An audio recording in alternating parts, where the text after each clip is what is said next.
forward and understand these topics. You have 10 related tests. We allot all students to forward. Yes. Time and distance related change. यहाँ पर समय व दूरी से संबंधित परिवर्तन सारणी आपके सामने लिखा है।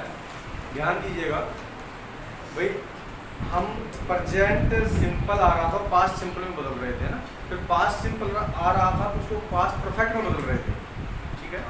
लेकिन यहाँ पे डायरेक्ट में दिस आए तो हमें इनडायरेक्ट में दैट करना है, और अगर डायरेक्ट में दैट आ जाए तो इनडायरेक्ट में क्या करना है, उल्टा पुल्टा हम कर सकते हैं इसका, ठीक है ना। इस चीज़ पे ध्यान रखोगे। तो दिस को हमें दैट में बदलना है। इन चीज़ का हिंदी तो पता होगा ना आपको। दिस का मतलब क्या होता है?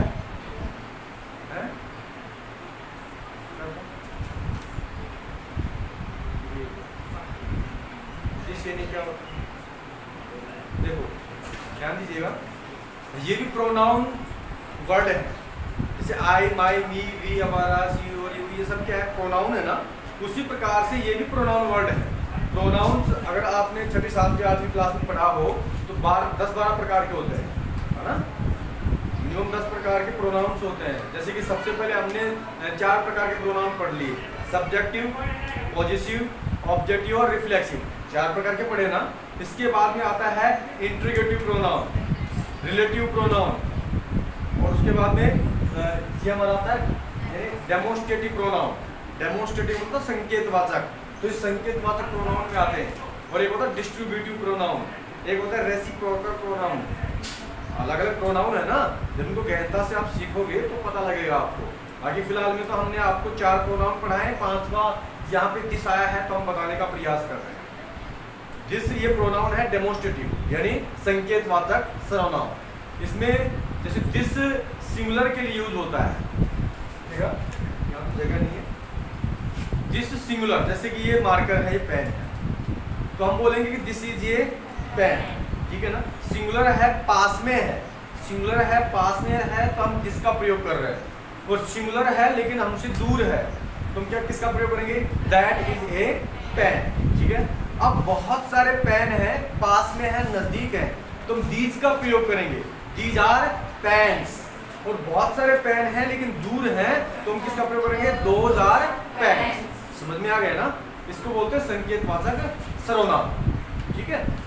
तो यहाँ दिस का मतलब क्या होता है? यह है। इसका मतलब क्या होता है? यह है। और दैट का मतलब वह है, समझ रहे हो ना।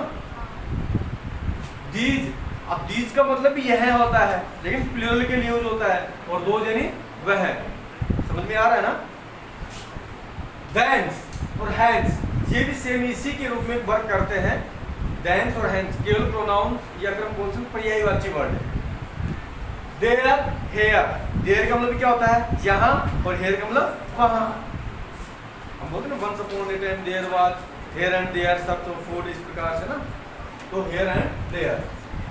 टुडे आज, और दैट डे, दैट डे का मतलब वो दिन, है ना।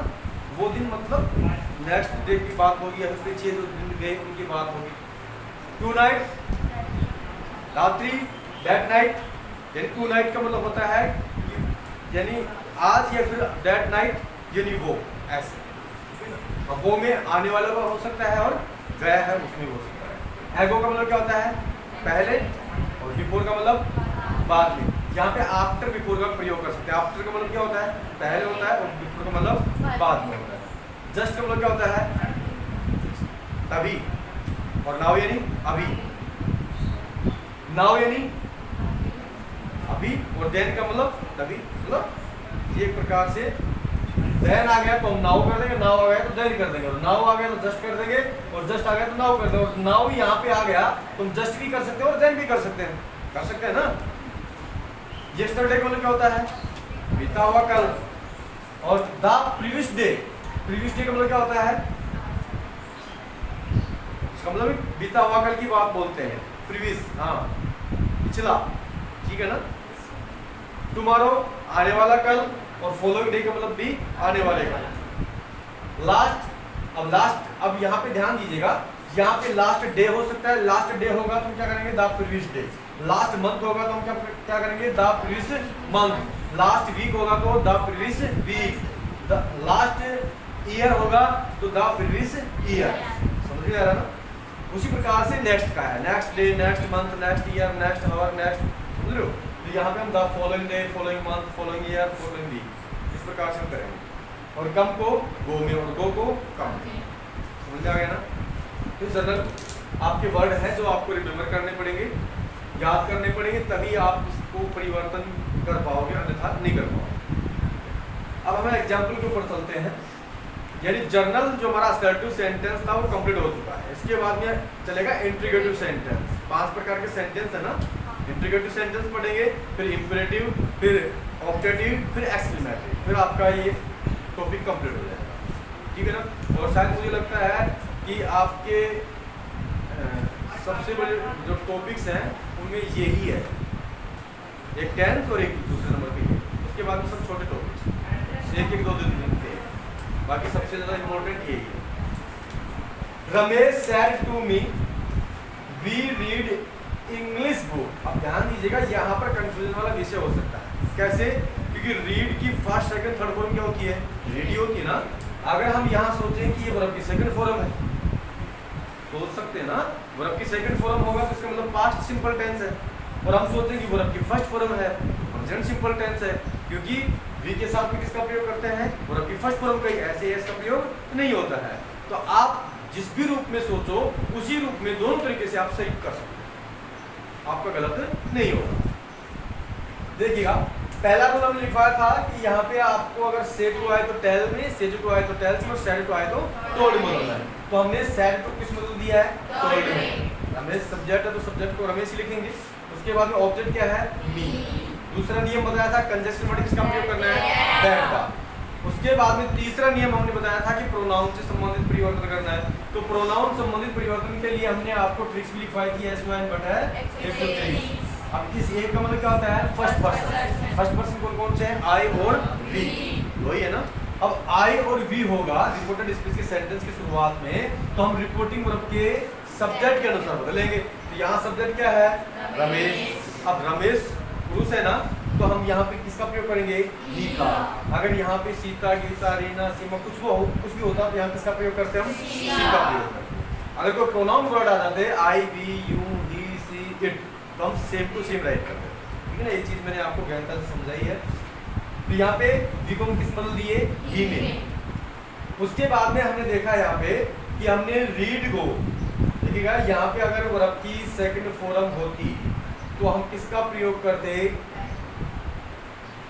हैड प्लस वर्ब की थर्ड फॉर्म का प्रयोग करते हैं ना। हमने क्या सोचा है कि यहाँ प्रेजेंट सिंपल टेंस है, वर्ब की फर्स्ट फॉर्म है, तो हमने रीड को हमने क्या लिखा? रीड ही लिखा। अब ध्यान दीजिएगा, यहाँ आप अब रीड हम लिखे हैं तो ये वर्ब की सेकंड फॉर्म है, हुई ना।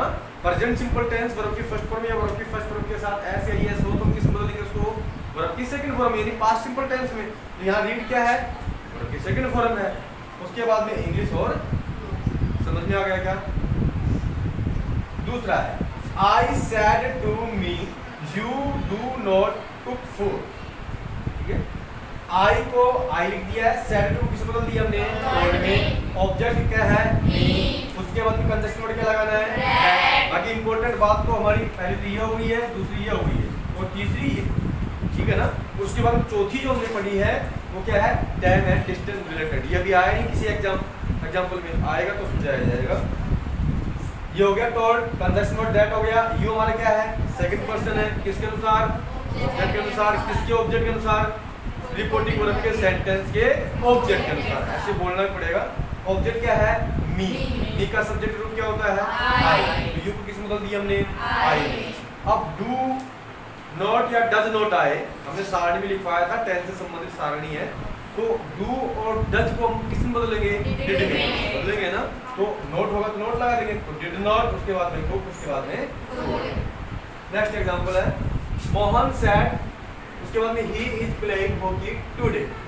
मोहन सैड को किसमें रख दिया हमने? सैड में रख दिया। क्यों रखा है? क्योंकि यहाँ ऑब्जेक्ट नहीं आया है, और ऑब्जेक्ट नहीं आएगा तो हम सैड को सैड में रखेंगे, से को से में रखेंगे, और टेल को सेज को सेज में रखेंगे।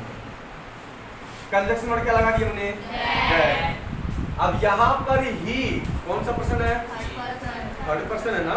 क्योंकि आई और we first person, you second person, और बाकी के जो बच गए हैं वो क्या है, थर्ड पर्सन। और थर्ड पर्सन क्या रहते हैं, नो चेंज, क्या रहेंगे, नो चेंज। तो ही को ही लिख दिया है। लेकिन यहाँ ऐसे ध्यान रखना है आपको कि यहाँ अगर एच बड़ा है तो यहाँ स्मॉल करना पड़ेगा, ठीक है ना। अगर कोई नाउन है ना, नाम आ रहा है तो उसका फर्स्ट अक्षर आप कैपिटल रख सकते हो, बाकी कोई नाउन आ रहा है तो आप यहाँ पे स्मॉल करोगे, केवल आई को छोड़ करके, ठीक है ना। आई को छोड़, क्योंकि आई को हमेशा कैपिटल ही रहती है, चाहे सेंटेंस के बीच में आए, फर्स्ट में आए, लास्ट में आए। उसके बाद में अब यहाँ पे ध्यान दीजिएगा, is am are present continuous tense है ना। प्रेजेंट कंटीन्यूअस टेंस किसमें बदलेंगे हम, पास्ट कंटीन्यूअस टेंस। क्यों बदल रहे हैं, क्योंकि हमारा रिपोर्टिंग वर्ब का सेंटेंस कौन से टेंस में है, पास्ट टेंस में। अगर यहाँ पर प्रेजेंट और फ्यूचर टेंस होता तो यहाँ टेंस से संबंधित परिवर्तन करते क्या, नहीं, ठीक है। तो यहाँ पे वाज का प्रयोग हो गया। उसके बाद में प्लेइंग, हॉकी। अब टुडे जो शब्द है वो हमारा समय व दूरी से संबंधित परिवर्तन शब्द है, तो टुडे को हम किस में बदलेंगे, दैट डे। यहाँ लिखा ना, टुडे को दैट डे, ठीक है ना। उसके बाद में चौथा है कि Ram said to Shyam. Ram said to को किस में बदल दिया हमने, टोल्ड में। किस में बदला है, टोल्ड में। राम को राम, सेड टू को टोल्ड में, श्याम। उसके बाद में कंजंक्शन वर्ड क्या लगा दिया हमने, दैट। मोहन हमारा सब्जेक्ट है ना। अब यहाँ पे तो कोई प्रोनाउन नहीं आया है, नाउन है, इसलिए परिवर्तन नहीं करना है। मोहन को मोहन लिख दिया। अब जो विल है, विल को हम किस में बदलेंगे, टेंस से संबंधित सारी लिखवाई थी ना हमने आपको। विल को किस में बदलना है, वुड में। कल समझाया था हमने आपको, तो विल को वुड में बदल दिया।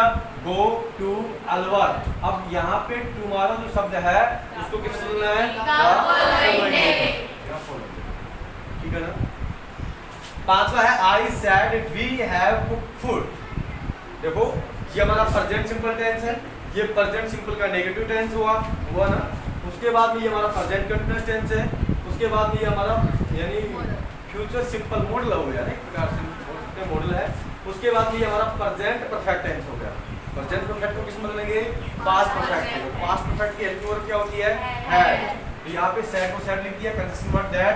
भी हमारा फर्स्ट पर्सन है, किसके अनुसार, सब्जेक्ट के अनुसार। सब्जेक्ट आई है तो आई लिख दिया, हैव को हैड बदल दिया, कुक्ड और food. Ramesh said to him. उसके बाद में Shyam has been reading English book since morning. Present simple tense, present simple का negative tense, present continuous tense, उसके बाद में प्रेजेंट परफेक्ट टेंस, उसके बाद में present perfect continuous tense. Present perfect continuous tense किस में बदलेंगे, परफेक्ट कंटीन्यूअस टेंस में। हेल्पिंग वर्ब क्या होती है, हैड बीन, अर्थात हैज बीन को किस में बदलना है, में हैड बीन। बाकी सेम टाइप का करना है, वही रूल रहेगा, ठीक है। रीना सेड टू किस में बदल दिया, told me. Meena conjunction word that. I first person, किसके अनुसार, सब्जेक्ट के अनुसार। सब्जेक्ट क्या है, रीना, स्त्री है, इसलिए किसका प्रयोग हुआ है, शी का। अब यहाँ पे पास्ट सिंपल आ गया ना। अब पास्ट सिंपल वर्ब की सेकंड फॉर्म है, कैसे पहचाना कि वर्ब की सेकंड फॉर्म है। वर्ब की सेकंड फॉर्म होगी तो किस में बदल देंगे, पास्ट परफेक्ट टेंस में, अर्थात हैड। उसके बाद में वर्ब की थर्ड फॉर्म रॉट। वर्ब की सेकंड फॉर्म में थर्ड फॉर्म क्या होती है, रिटर्न। उसके बाद में a letter. Kamal said she did not sing a song, अर्थात पास्ट सिंपल का नेगेटिव सेंटेंस है। पास्ट सिंपल का नेगेटिव सेंटेंस होगा तो पास्ट परफेक्ट का नेगेटिव बदलना है, अर्थात हैड नॉट करना है। तो यहाँ पे Kamal said conjunction word that, she did not किस में बदल दिया, हैड नॉट सिंग। अब देखो यहाँ पे वर्ब की थर्ड फॉर्म करनी है, तो सिंग की थर्ड फॉर्म क्या होती है, सम, SUNG। उसके बाद में a song. I said you had gone to चतुरपुरा। अब यहाँ पे पास्ट परफेक्ट टेंस है, पास्ट परफेक्ट है ना। तो पास्ट परफेक्ट होगा तो किस में बदलेंगे, पास्ट परफेक्ट में रखेंगे, नो चेंज रहेगा, अर्थात हैड को हैड ही रखना है। I said, उसके बाद में कंजंक्शन वर्ड दैट। यहाँ पे you सेकंड पर्सन है, किसके अनुसार, ऑब्जेक्ट के अनुसार। ऑब्जेक्ट कुछ भी नहीं है तो you को छोड़ करके कुछ भी आप यहाँ पे राइट कर सकते हो। तो हमने क्या लिख दिया है, I। उसके बाद में हैड, उसके बाद में gone to चतुरपुरा, ठीक है। अब लास्ट एंड फाइनल 10वां सेंटेंस है। शायद मुझे लगता है कि ये सारे समझाए हैं तो नरेशन टॉपिक कुछ परसेंट आपको समझ में आया होगा, आया है ना। हाँ। तो कौन कौन विद्यार्थी हैं जो इसका इंडायरेक्ट बना पाएंगे, 10वां जो है। देखो इतने सारे समझाए हैं हमने, तो हम भी आपसे पूछने का ना हक बनता है, तो पूछ सकते हैं हम आपसे। तो कौन कौन विद्यार्थी जो इसका इंडायरेक्ट बना सकता है, बस इतने ही है। लड़कों में किसी का हाथ, बहुत अच्छी बात है। तो सुष्मिता अस्मिता बता रही है, बताओ मैं शाबाश। रमेश खड़े हो क्यों बोलोगे? क्योंकि बैठे बैठे ना नेटवर्क पूरा काम करता है, जैसे खड़े होंगे तो नेटवर्क गायब हो जाएगा। आप इसलिए तो बोल रहे हैं ना, यही तो कमी को दूर करना है हमें। कॉन्फिडेंस, आत्मविश्वास कैसे बढ़ेगा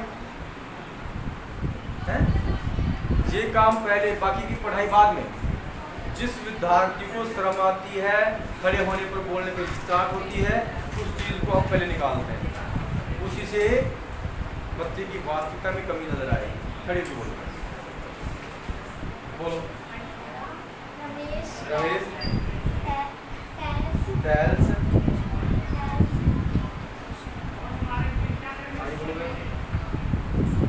रोशन है ये, हाँ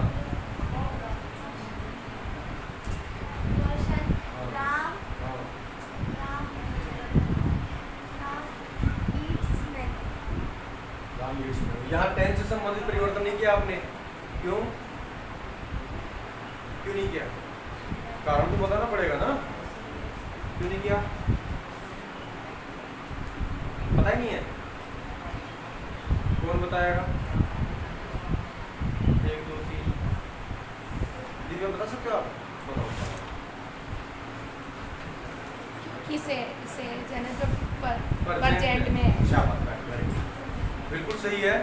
हमने पहले बताया था बैठो बहन, और ये चीज हमने पहले बोल दी थी कि 2 नियम आपको याद नहीं रह पाएंगे, है ना? पहला ही तो नियम है ना, जब रिपोर्टिंग वर्ब का सेंटेंस प्रेजेंट या फ्यूचर टेंस में हो, अर्थात से और से जाए, तो हम टेंस से संबंधित परिवर्तन रिपोर्टेड स्पीच के सेंटेंस में नहीं करेंगे। हमने बता भी दिया था, है ना? इसलिए हम बार बार बोलते हैं कि 2 नियम सबसे ज्यादा इंपॉर्टेंट है, आप भूल जाओगे। आज में इतना काफी है, कल हम आपको इंट्रोगेटिव सेंटेंस समझाएंगे, जो बात नहीं पाया होगा।